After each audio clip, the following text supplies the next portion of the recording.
Picture Gerry Adams in a dimly lit courtroom, one hand raised in denial, the other twitching like Dr. Strangelove's infamous Nazi salute, struggling to contain the contradictions of his many roles.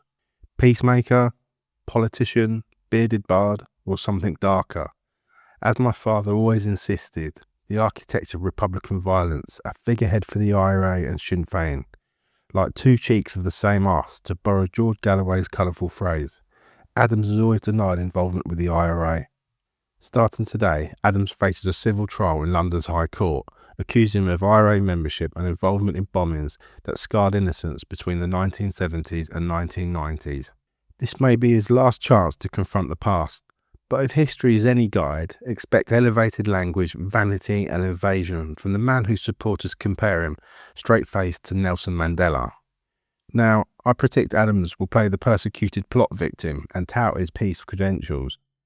Mandela spent 27 years in prison and emerged to unite a nation through truth and reconciliation. Adams is the internal enigma, spinning tales of Irish freedom while dodging the sordid details. This trial centres on three Brits, John Clark, Jonathan Ganesh and Barry Laycock, who suffered losses in the Old Bailey bombing of 1973, the Docklands bombing of 1996 and the Manchester Arndale bombing in 1996. They seek accountability on the civil standard of the balance of probability and want symbolic damages of just £1. Adams denies the claim and will give evidence in his defence. In a newspaper column earlier this month, Adams claimed these poor ordinary victims had been manipulated by shadowy figures. It is a tired Hollywood trope, wicked Brits versus noble Irish rebels, that Adams cannot imagine these people pursuing justice without being groomed, reveals his disdain for ordinary people who challenge his script. Adams talks endlessly of justice and peace. The movement he led demands Britain expose every police file, every SAS decision, every scrap from the Troubles. And yes, the security forces made terrible mistakes, as in Ballymurphy and Bloody Sunday. But when did the Provisional IRA ever get it right? And where are Adams' demands for the documents? Now, where are the confession tapes from tortured informers, the rules of engagement, the operational records, the plans to minimise civilian deaths? The provost claimed they were fighting a war and demanded a prisoner of war status, so where are their records? Adams, as Sinn Féin leader, often fronted the propaganda machine. How does he not know where those tapes come from? His chilling quip after one young man's murder, that anyone living in West Belfast knows that the consequences for forming is death, sounds less like Mandela than a mob boss. That facade clashes with what was described in Belfast.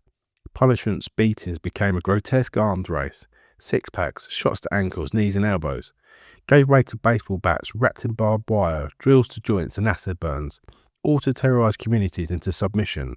Jean McConville, a widowed mother of 10 from Belfast Evers Flats, was abducted in 1972. Accused of signaling to British forces, she was interrogated, then shot and secretly buried. Her body was not found until 2003. Her alleged crimes were never proved. This was the underbelly of the cause. The Provisional IRA's calling card was not the Armalite in firefights with the British Army. It was the IED, the bomb that made him infamous. Bloody Friday killed 9 in Belfast. Then came Canary Wharf, Manchester and the 10 Downing Street mortar attack. These cowardly explosives targeted civilians, not soldiers. Compare the endless hounding of soldiers and policemen through the courts with the silence around the Provisional IRA. Sinn Féin and Adams offered no comparable transparency. No archive opened, no old provost dragged to answer for Le Mans in 1978, where 12 civilians were incinerated, or an Ennis killing in 1987, where 11 died at a remembrance service. Again, I predict Adams will play the persecuted plot victim and tout his peace credentials. His role in the Good Friday Agreement notwithstanding, his denials perpetuate uneven justice. But the voices of IRA figures, Brendan Hughes and Douglas Price from the grave allegedly implicate him. Hughes left taped interviews for the Boston College Oral History Project. Price gave affidavits alleging Adams ordered disappearances, such as McConville's. Adams categorically denies any knowledge or involvement.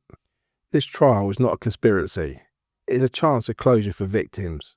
Drop the act, Gerry. Let truth prevail. It might even make your next book readable. Thanks for watching, guys. If you want more honest political commentary and don't want to miss what's really happening behind the headlines, hit that subscribe button and drop your thoughts in the comments below.